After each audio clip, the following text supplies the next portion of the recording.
96 எனக்கு இவ்வளோ பெரிய பேரன்பையும் இவ்வளோ பெரிய பேரையும் இல்லை இப்படி ஒரு இதை சம்பாதிச்சு கொடுக்குங்கிறத நான் நினச்சி கூட பார்க்கல. பிரேம் சார் எழுதின ஸ்கிரிப்ட் ரொம்ப பிடிச்சிருந்தது. அவர் ரொம்ப பியூட்டிஃபுல்லாக எழுதியிருந்தார். பிடிச்சிருந்தது. இந்த படம் நல்லா போகும் அப்படின்னு நம்பிக்கை இருந்தது. நான் இவ்வளோ பெருசாக இவ்வளோ தூரம் பேசப்படுங்கிறத நான் நினச்சி கூட பார்க்கல. அந்த ஆச்சரியம் தான் எனக்கு. அதனால ஒரு பெரிய ஆச்சரியம் இருக்குது. இன்னி வரைக்கும் மற்ற படங்கள்லாம் கேரக்டர் மென்ஷன் பண்ணி பேசுகிறாங்க. 96 பேச மட்டும் என்னை ராமன் தான் மென்ஷன் பண்ணுறாங்க.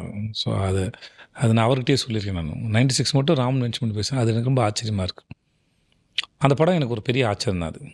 அது இவ்வளோ பெரிய வேலையை செய்யும் நான் நிச்சயமாக எதிர்பார்க்கல. நானும் அப்பப்போ அதில் ஏதோ ஒரு சீனோ ஏதோ ஒரு பாட்டோ ஏதோ ஒன்று பார்க்கும்போது அன்றைக்கி நடந்த அந்த நாளுக்குள்ளே போய் அதை ரீவிசிட் பண்ணிப்பேன் மைண்ட். ஏன்னா எனக்கு அதோட பேக் ஸ்டோரியும் தெரியுமா, ஓகே, அந்த வேலை எப்படி நடந்ததுன்னு தெரியுமா.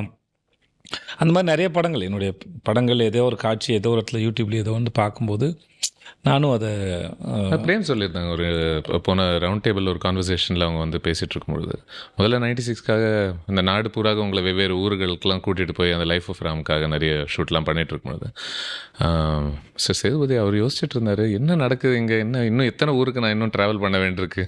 கன்ஃபியூஸாக போயிட்டு இருந்தோம். அந்தமானில் ஒரு 4 நாள், அங்கேருந்து ஐ திங்க் அங்கேருந்து கொல்கத்தா போகணும்னு நினைக்கிறேன். கொல்கத்தாவுக்கு அப்புறம் ராஜஸ்தான், ஜெய்ப்பூர், ஜோத்பூர், ஜெய்சல்மேர், அப்புறம் அங்கேருந்து குழு மணாலி. நீங்கள் ட்ராவலை விரும்பக்கூடியவரா ஒருத்தர்? இல்லை சார்,